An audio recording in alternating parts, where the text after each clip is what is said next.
وَلَقَدْ يَسَّرْنَا الْقُرْآنَ لِلذِّكْرِ فَهَلْ مِن مُّدَّكِرٍ۔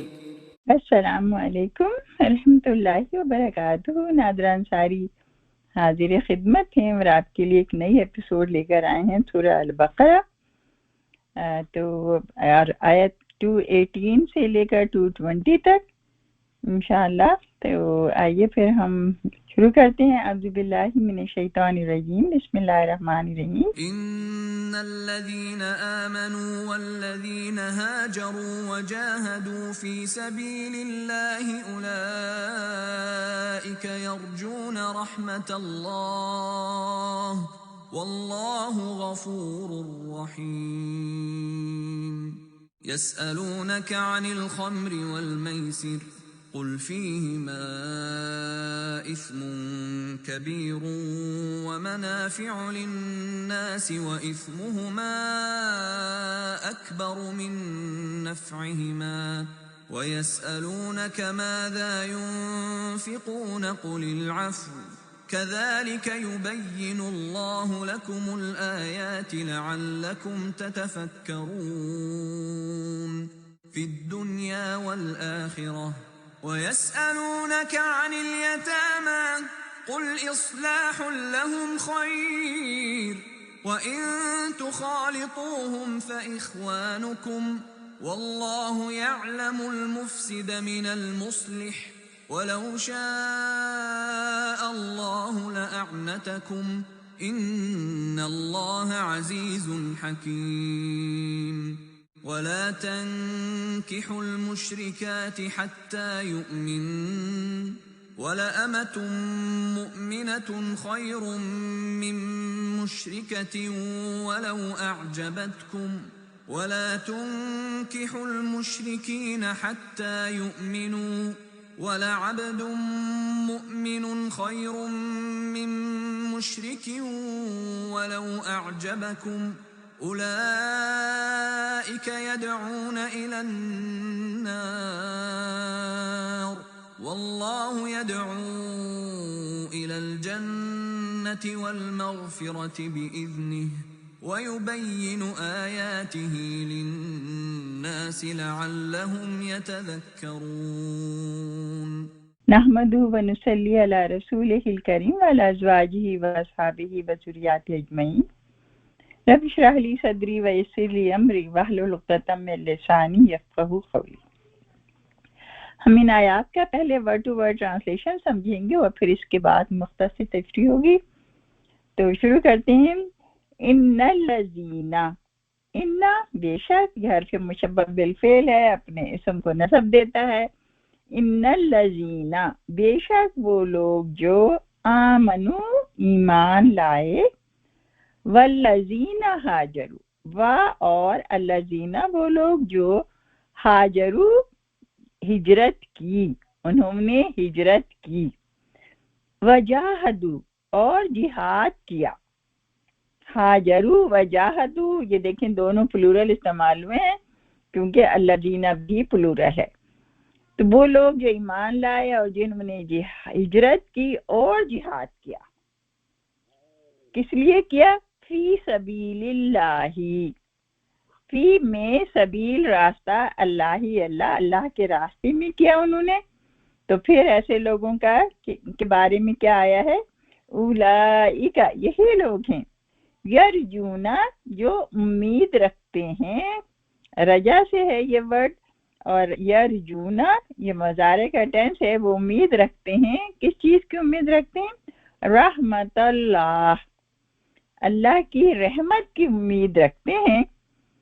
واللہ، اور اللہ غفور الرحیم، غفور بخشنے والا، رحیم رحم کرنے والا۔ غفور بھی جو ہے فعول کے وزن پہ ہے، مبالغے کا صیغہ ہے، اور رحیم بھی جو ہے وہ صفت ثابتہ ہے اور مبالغے کا ہے۔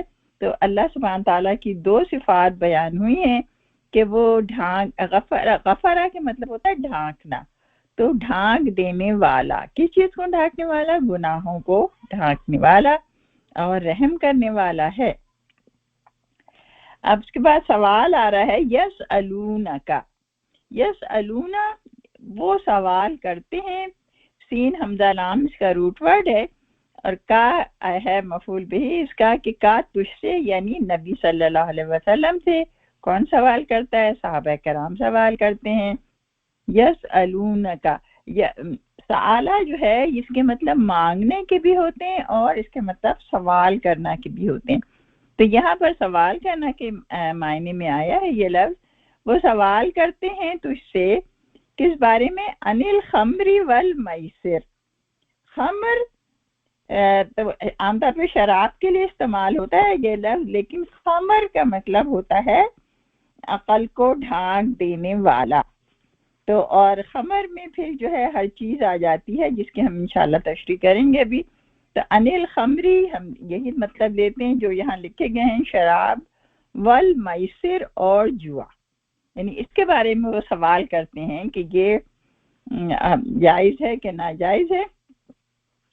قل آپ کہہ دیجئے، اب اللہ تعالیٰ جواب دیتے ہیں کہ قل آپ کہہ دیجئے، نبی صلی اللہ علیہ وسلم اس کے پہلے مخاطب ہیں، اس کے بعد ہر مومن مسلمان سے اللہ تعالیٰ کہہ رہے ہیں کہ آپ کہہ دیجئے فیہما، فیہما ان دونوں میں، اسم کبیر گناہ ہے بڑا، اور منافع فائدے، للناس لوگوں کے لیے، اس میں فائدے بھی ہیں، منفع کا جمع ہے یہ منافع، کہ بہت سارے فائدے بھی ہیں لوگوں کے، وَإِسْمُهُمَا اور گناہ ان دونوں کا اکبر، اس میں دیکھیں سپرلیٹیو ڈگری استعمال ہوئی ہے، اس میں تبدیل کہا کہ گناہ زیادہ بڑا ہے، من نفعہما ان دونوں کے نفع سے، جتنا نفع ہوتا ہے اس سے کہیں زیادہ گناہ ہوتا ہے۔ اور اس کے بعد ایک اور سوال آیا ہے، وَيَسْأَلُونَكَ اور وہ سوال کرتے ہیں تجھ سے، ماذا ينفقون، ماذا کیا، ينفقون وہ خرچ کریں۔ دیکھیں یہ سوال پہلے بھی آ چکا تھا اور پھر اس کا جواب جو ہے اس وقت یہ آیا تھا کہ جن لوگوں پہ خرچ کیا جائے اس کا جواب، وہ جواب دیا گیا تھا، اور یہاں پہ جواب آیا ہے قل العفو، قل آپ کہہ دیجئے العفو جو زائد از ضرورت ہو، یعنی جو بچ رہے وہ سب خرچ کر ڈالو۔ کذالک اسی طرح یبین بیان کرتا ہے اللہ لکم تمہارے لیے الآیاتی آیات یا احکامات، لعلکم شاید کہ تم، امید ہے کہ تم تتفکرون غور و فکر کرو۔ فا کا افراج کا روٹ ورڈ ہے، اور تفکر ہمارے یہاں اردو میں بھی یہ استعمال ہوتا ہے، تدبر اور تفکر کا لفظ، اور یہ آیا ہے باب افتعال سے، اور مضارع کا ٹائم سے تتفکرون کہ وہ غور و فکر کریں، کس چیز میں کریں؟ پھر دنیا والآخرہ، دنیا میں اور آخرت میں۔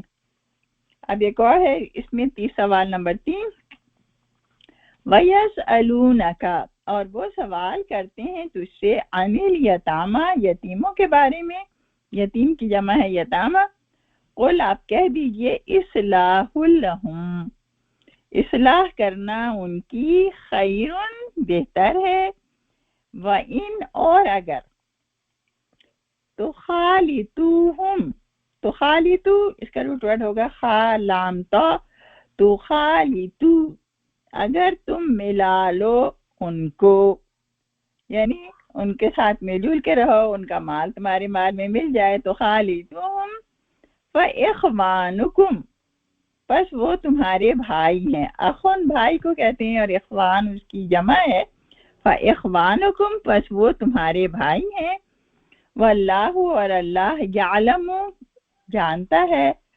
المفسدہ فساد کرنے والے کو، من المصلح اصلاح کرنے والے سے، مفسد فساد کرنے والا یہ اسم الفاعل ہے، باب افعال سے آیا ہے، اور مصلح اصلاح کرنے والا یہ بھی اسم الفاعل ہے اور باب افعال سے آیا ہے۔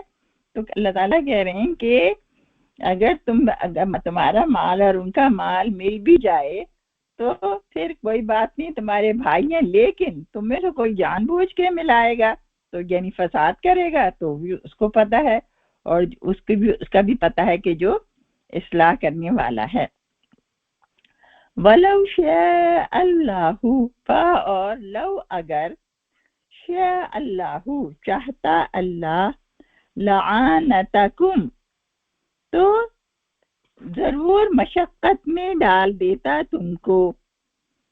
لا جو ہے یہ البتہ کے لیے استعمال ہوتا ہے، لیکن لا جو ہے یہ تاکید کے لیے آیا ہے. آنتا این نون تا اس کا روٹ ورڈ ہے اور یہ باب فاعل سا ہے کہ آنتا ضرور مشقت میں ڈال دیتا تم کو، یعنی کوئی سخت احکام نازل کرتا کہ تم مشقت میں پڑ جاتے. ان اللہ بے شک اللہ عزیز غالب ہے، حکیم حکمت والا ہے. یہاں بھی اللہ کی دو صفات استعمال ہوئی ہیں کہ اللہ غالب ہے یعنی سب چیزوں پر غلبہ رکھتا ہے، وہ بڑا زبردست ہے. وہ عزیز کے مطلب زبردست کے بھی آتے ہیں اور قہار کے بھی آتے ہیں اور غالب کے بھی آتے ہیں. حکیم حکمت والا یعنی اس کے جتنے احکام ہیں وہ سب کے سب حکمت پر مبنی ہیں اور وہ سب پر کنٹرول بھی رکھتا ہے. اب ایک اور حکم آ رہا ہے اس میں، ولا تنکحوا اور نہ تم نکاح کرو، ولا تنکحوا اور نہ تم نکاح کرو، المشرکاتی مشرکہ ہوتا ہے، مشرکہ یہ فیمیل کے لیے استعمال ہوتا ہے، مؤنث ہے یہ. تو کہا کہ مشرکوں سے مت نکاح کرو، مشرک عورتوں سے، یہ عورتوں کے لیے لفظ آیا ہے کہ مشرک عورتوں سے نکاح مت کرو. کیوں نہیں نکاح کرو اور کب کرو؟ حتی یہاں تک کہ یؤمننا وہ ایمان لے آئیں، یعنی ان کے لیے ایمان لانا ضروری ہے. حمزہ میم نون اس کا روٹ ورڈ ہے. مشرک عورتوں سے مسلمان مردوں کا نکاح بالکل جائز نہیں ہے. ولا امتن اور البتہ لونڈی مومنتن جو مومنہ ہو، خیرن بہتر ہے، من مشرکتن مشرک عورت سے، ولو اور اگرچہ آجبتکم این جیم با اس کا روٹ ورڈ ہے. تو آجبتکم اگرچہ وہ تمہیں بہت اچھی لگے، امیزنگ ہو وہ، اس کے باوجود مشرک عورت کو بالکل اجازت نہیں دی گئی نکاح کرنے کی مشرک عورت سے. ولا تنکحوا اور نہ تم نکاح کرو المشرکین. اب دیکھیے یہاں یہ عورتوں کے لیے آیا ہے کہ نہ تم نکاح کرو مشرک مردوں سے، حتیٰ یہاں تک کہ یؤمنو وہ ایمان لے آئیں. اب اور مسلمان عورتیں بھی مشرک مردوں سے نکاح نہیں کر سکتی. ولا عبد مومن اور البتہ عبد مومن ایک مومن غلام خیرن بہتر ہے، من مشرکن مشرک مرد سے، ولو آجبکم اور لو اگر آجبکم وہ تمہیں بہت اچھا لگے. اولئک یہی لوگ ہیں جس میں اشارہ ہے، یدعون وہ بلاتے ہیں، الی النار آگ کی طرف، واللہ اور اللہ یدعو بلاتا ہے، الی الجنتی جنت کی طرف، والمغفرتی اور مغفرت کی طرف، باذنہ اپنے حکم سے، ویبین اور بیان کرتا ہے، آیات ہی اپنے احکامات، للناس لوگوں کے لیے، لعلہم تاکہ وہ امید ہے کہ وہ یتذکرون نصیحت حاصل کریں گے. تو یہ ہماری آج کی آیتیں ہیں. اب آئیے ہم ان کو تھوڑا سا سمجھتے ہیں. اس میں جو پہلی آیت ہے وہ جو ہے وہ جہاد کے بارے میں ہے، اور اس سے پہلے جو ہے ہمارا قتال کا جو ہے وہ آیتیں چل رہی تھیں، تو اس کے فوراً بعد جو ہے یہ والی آیت آئی ہے کہ کیا کہا کہ جو لوگ ایمان لاتے ہیں، ہجرت کرتے ہیں اور جہاد کرتے ہیں اللہ کی راہ میں، وہی اللہ کی رحمت کے حقدار ہیں. تو اس میں دیکھیں یہ 3 چیزیں استعمال ہوئی ہیں، ایمان، ہجرت اور جہاد۔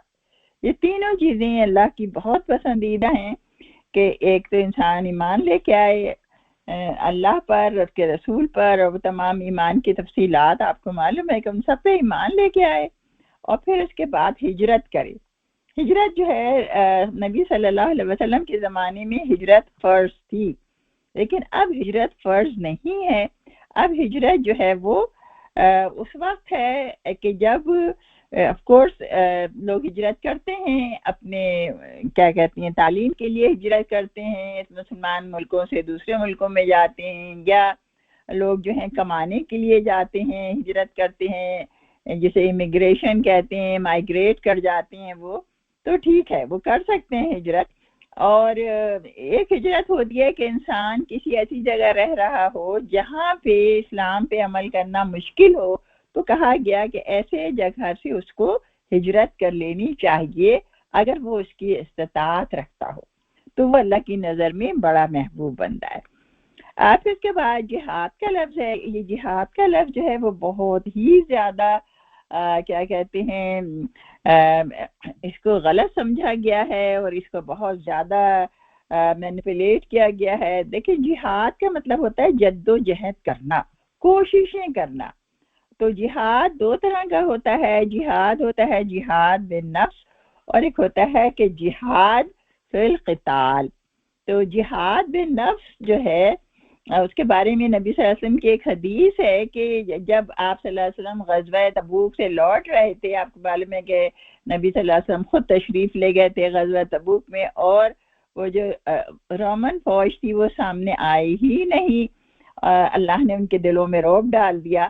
تو اس وقت جب واپس لوٹ رہے تھے مدینہ، تو نبی صلی اللہ علیہ وسلم نے فرمایا تھا کہ ہم جہاد اصغر سے جہاد اکبر کی طرف جا رہے ہیں، یعنی قتال جو ہے وہ جہاد اصغر کہا آپ نے، اور کہا کہ جہاد اکبر یہ ہے کہ انسان اپنے نفس سے جہاد کرتا ہے، اور اپنے آپ کو دین اسلام پہ جب وہ قائم رکھتا ہے تو وہ بہت زیادہ جد و جہد کرتا ہے۔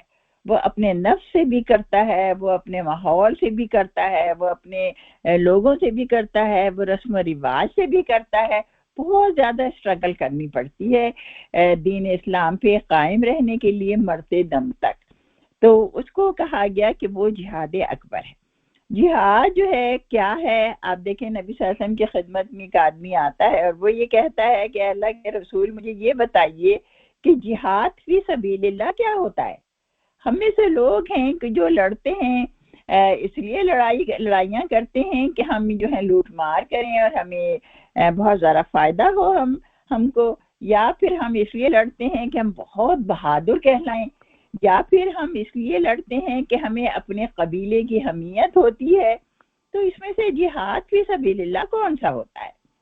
تو نبی صلی اللہ علیہ وسلم نے فرمایا کہ جہاد فی سبیل اللہ وہ ہے کہ جو اللہ کا کلمہ بلند کرنے کے لیے لڑا جائے، یعنی جس کا مقصد صرف اور صرف جو ہے وہ اللہ کا کلمہ بلند کرنا ہو، یعنی دین اسلام کو پھیلانا مقصود ہو۔ تو سبحان اللہ، یہ ہمیں صاف صاف بتا دیا گیا کہ جہاد کی بہت ساری قسمیں ہوتی ہیں۔ نبی صلی اللہ علیہ وسلم نے یہ بھی بتایا ہے کہ ایک جہاد جو ہے وہ جو بھی شخص اسلام کو پھیلانے کے لیے اگر ذہن سے تدبیریں سوچتا ہے تو وہ جو ہے وہ جہاد ذہن کرتا ہے۔ وہ شخص کہ جو قلم سے لکھتا ہے اسلام کے لیے اور اسلام کو آسان طور پہ پیش کرتا ہے، اور اسلام کی بھلائیاں اور جتنی بھی اس کے اندر چیزیں ہیں، منافع ہیں، وہ لوگوں کو بتاتا ہے تفصیل سے اور لکھتا ہے اپنے قلم سے، تو وہ جہاد بالقلم ہوتا ہے۔ اور ایک ہوتا ہے جہاد فی اللسان، یعنی جو انسان زبان سے کرتا ہے، جیسے نبی صلی اللہ علیہ وسلم کے زمانے میں جو شاعر تھے حسان بن ثابت، وہ جو ہیں ان کا جواب دیا کرتے تھے، جو مسلمانوں کے خلاف شاعری کرتے تھے تو وہ اس کا جواب دیا کرتے تھے۔ تو یہ یعنی وہ اسلام کی بھلائیاں اور اس کا توڑ پیش کرتے تھے کہ تمہارے اندر یہ خرابیاں ہیں اور اسلام میں یہ فائدے ہیں. تو یہ جو ہے جہاد باللسان تھا، جو اشعار کے ذریعے کیا جاتا تھا اور شاعری کے ذریعے کیا جاتا تھا اور آج بھی کیا جاتا ہے. اور یہ جہاد کی یہ قسم جو ہے یہ بھی نہایت ضروری ہوتی ہے. تو جہاد کی جو ساری قسمیں ہیں وہ سب ضروری ہیں. جہاد بالقلم بھی ضروری ہے، جہاد باللسان بھی ضروری ہے، اور اس کی چوٹی جو ہے، جو اس کا ہائی پوزیشن جو ہے وہ ہے جہاد بالقتال. یعنی قتال جو ہے اس کی ٹاپ موسٹ چیز ہے. تو یہ اس وقت ہوتی ہے جب ضرورت پڑتی ہے، اور جب کوئی اسلامی حکومت اعلان کر دیتی ہے جہاد کا، تو جہاد جو ہے فرض کفایہ ہے. یعنی کچھ لوگ جہاد کرتے ہیں، جاتے ہیں جنگ میں لڑنے کے لیے، اور باقی لوگ جو ہیں وہ حکومت اور شہر میں نظم و نسق چلانے کے لیے، انتظام کے لیے، ایڈمنسٹریشن کے لیے شہروں میں موجود رہتے ہیں. تو ان کی طرف سے وہ جہاد ہو جاتا ہے. تو جہاد جو ہے جب بھی مسلمانوں نے کیا ہے وہ ہمیشہ اس لیے کیا ہے کہ اللہ کے بندوں کو اللہ کی غلامی میں لے آئیں، بجائے اس کے کہ لوگ لوگوں کی غلامی اختیار کریں.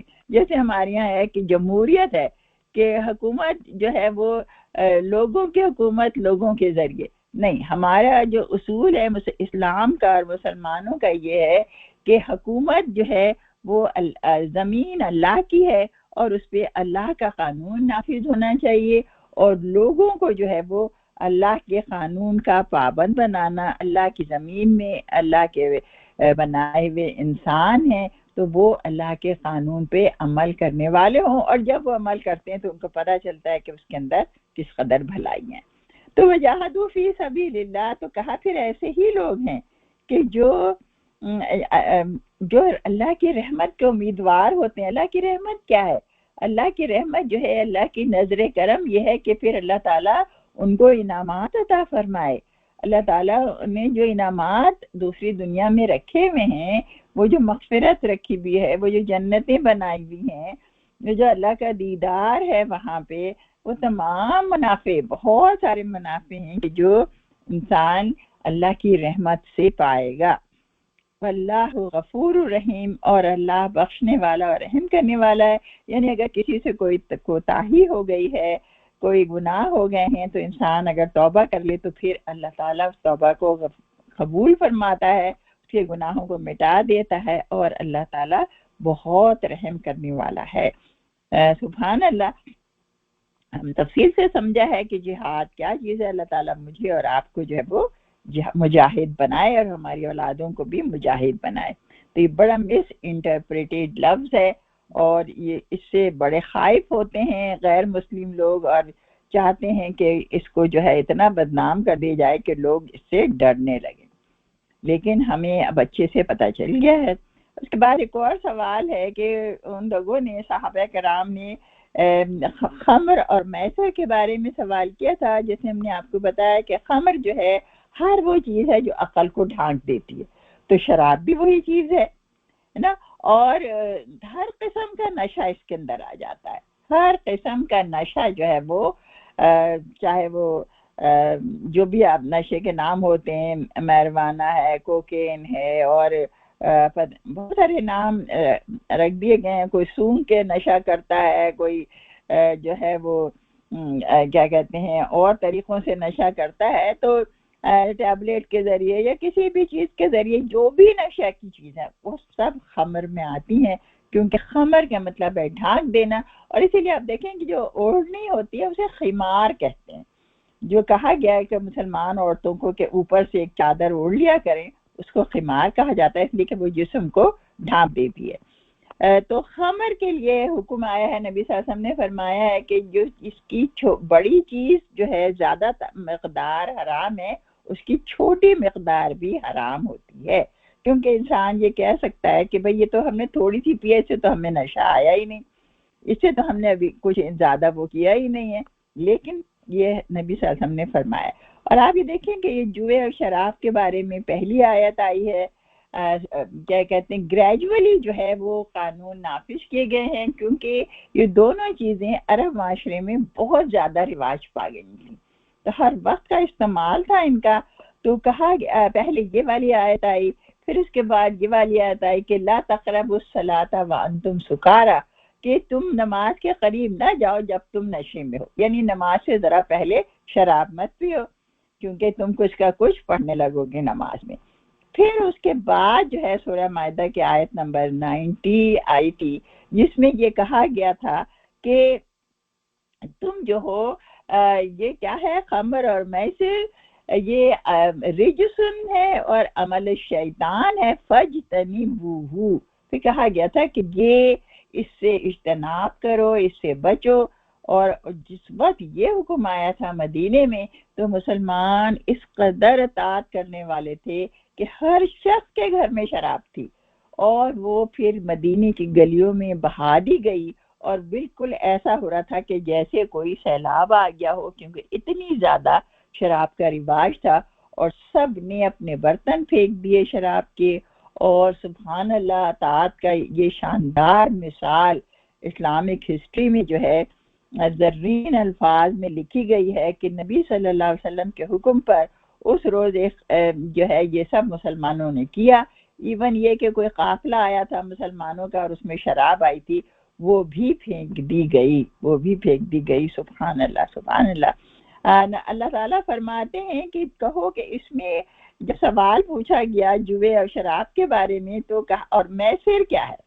دیکھیں میسر جو ہے وہ یاسین را یسر سے نکلا، آسانی جس کے مطلب ہوتی ہے. تو کیونکہ جو آسانی سے مال ہاتھ آ جائے، اس میں محنت ہی نہیں کرنی پڑی، وہ جوا ہے نا میسر. اور جوئے کی بہت ساری شکلیں، آپ کو پتا ہے کہ لاٹری بھی جوا ہے، اور جو بھی چیز پیسے لگا کے کھیل کھیلا جائے، مثلا تاش جو ہے وہ اگر پیسے لگا کے کھیلا جائے گا تو وہ بھی جوا ہے. مثلا کوئی اور کھیل ہے، کرکٹ ہے، فلانے ہیں، دوسرے گیمز ہیں، تو وہ بھی اگر پیسے لگا کے کرا جاتا ہے کہ بھئی اس پہ یہ جیتے گا کہ نہیں جیتے گا، تو یہ بھی جوا ہوتا ہے. اسی طرح سے جو کیا کہتے ہیں چھوٹی چھوٹی چیزیں ہوتی ہیں کہ انسان شطرنج کھیلتا ہے، اس میں بھی پیسے لگاتا ہے، یہ بھی جوا ہے. اور بچوں کے چھوٹے چھوٹے کھیل ہوتے ہیں کہ آپ کوارٹر ڈالیں اور اکثر تو آپ کا کچھ نہیں نکلتا، کسی دفعہ کوئی چیز نکل جاتی ہے، تو یہ بھی جوا ہے. ہر اس سے بچنا چاہیے. اور لاٹری میں تو $1 کا ہوتا ہے، آپ $1 کی لاٹری لیتے ہیں، لیکن آپ $1 سے اگر 1 ملین کے شوق میں آپ وہ خرچ کرتے ہیں تو یہ بھی جوا ہے. اس لیے کہ بڑے آسانی سے سارے لوگوں کا پیسہ آپ کے پاس آ جاتا ہے. تو یہ جوئے کی بہت ساری صورتیں ہیں، اسے ہمیں ہوشیار رہنا چاہیے، اس سے ہمیں بچنا ہے، اس لیے کہ اللہ سبحانہ تعالیٰ نے یہ فرما دیا ہے کہ یہ چیزیں حرام ہیں اور یہ چیزیں نقصان دہ ہیں. سبحان اللہ. فرمایا کہ یہ دونوں کے اندر کیا ہے؟ گناہ ہے، بہت بڑا، بہت گناہ ہے اس کے اندر، لیکن فائدے بھی ہیں. اب دیکھیں فائدے کیا ہوتے ہیں.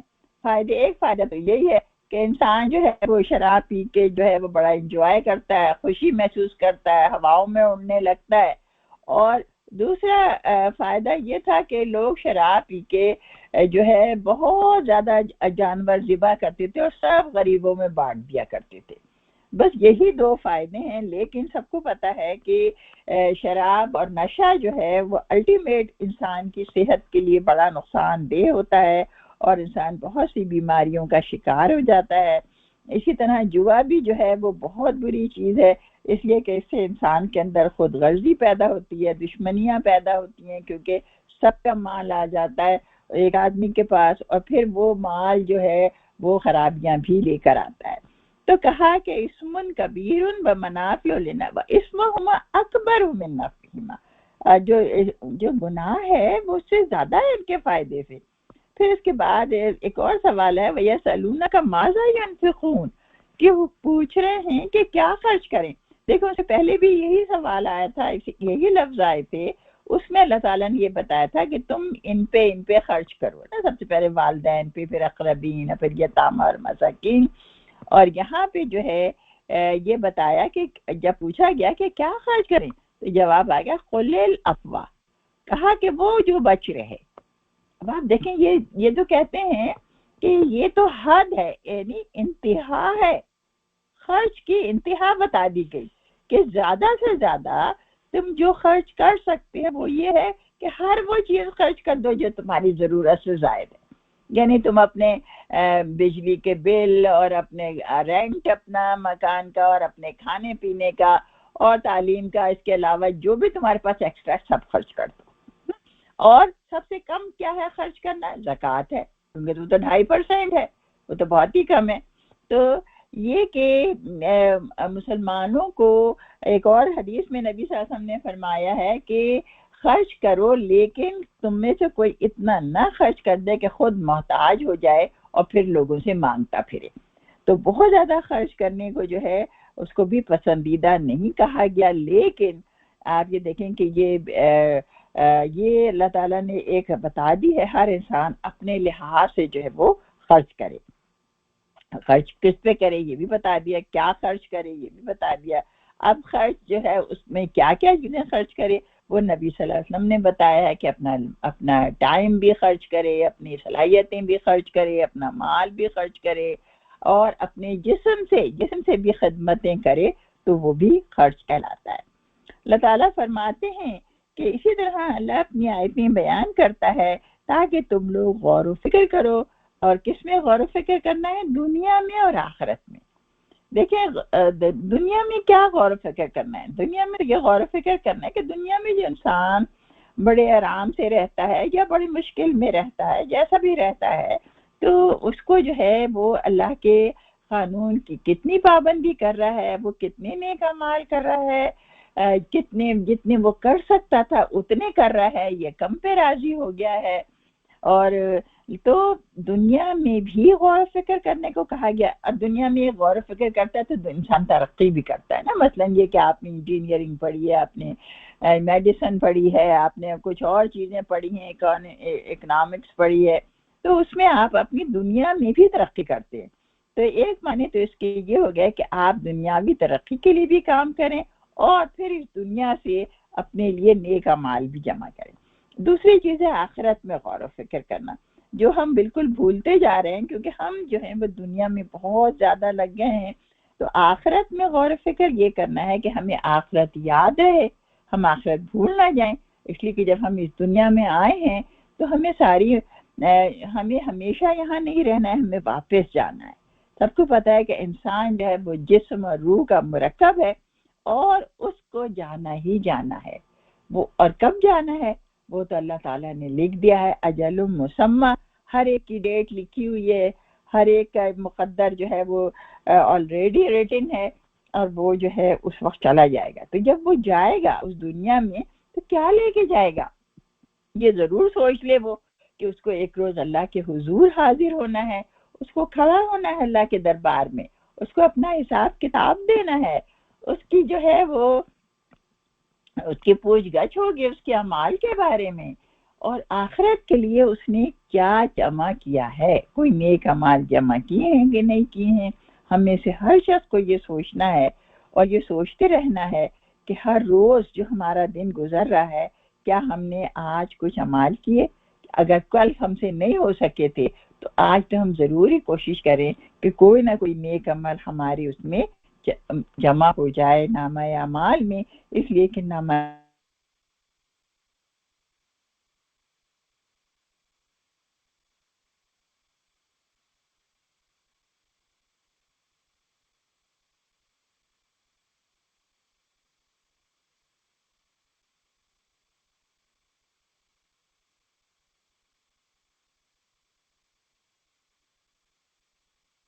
کے بارے میں لوگ سوال کرتے تھے کیوں؟ اس لیے بڑی سخت آیتیں آئی تھی یتیموں کے بارے میں کہ یتیموں کا مال جو لوگ کھاتے ہیں وہ گویا اپنے پیٹ آگ سے بھر رہے ہیں۔ اب دیکھیں عام طور پہ یہی ہوتا ہے، یتیم ایک بہت ہی کم مخلوق ہوتا ہے، اس کا کوئی والی وارث اس کا چلا جاتا ہے تو لوگ بڑی آسانی سے مال ہڑپ کر جاتے ہیں اور ان کے بچوں اور بیوی کے ساتھ بہت برا سلوک کرتے ہیں، نکال باہر کرتے ہیں ان کو۔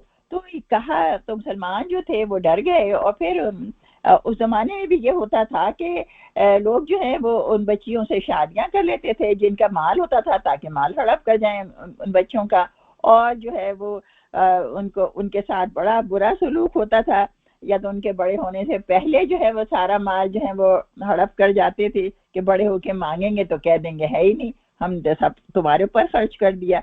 تو بہت ساری صورتیں تھیں کہ ظلم اور ناانصافی کی جو یتیموں کے ساتھ چل رہی تھی اس وقت اور آج بھی دنیا میں چل رہی ہیں. تو جب صحابہ کرام سوال کرتے ہیں یتیموں کے متعلق تو کہا جاتا ہے، جواب آتا ہے کہ اصلاح لہم خیر، کہ تم ان کے ساتھ بہترین معاملہ کرو، ان کے پیسے کو اٹھا کے کسی بزنس میں لگاؤ تاکہ ایسا نہ ہو کہ زکوٰۃ دیتے رہو تو وہ سارے کے سارا ختم ہو جائے جب تک وہ بڑے ہوں. اور یہ بھی ہے کہ ان کا مال ان کے حوالے نہ کرنا جب تک کہ وہ سمجھداری کی عمر کو نہ پہنچ جائیں، اس لیے کہ وہ مال جو ہے وہ جب خرچ کرنا ان کو آئے گا نہیں تو وہ تو مال اپنا اڑا دیں گے سارا.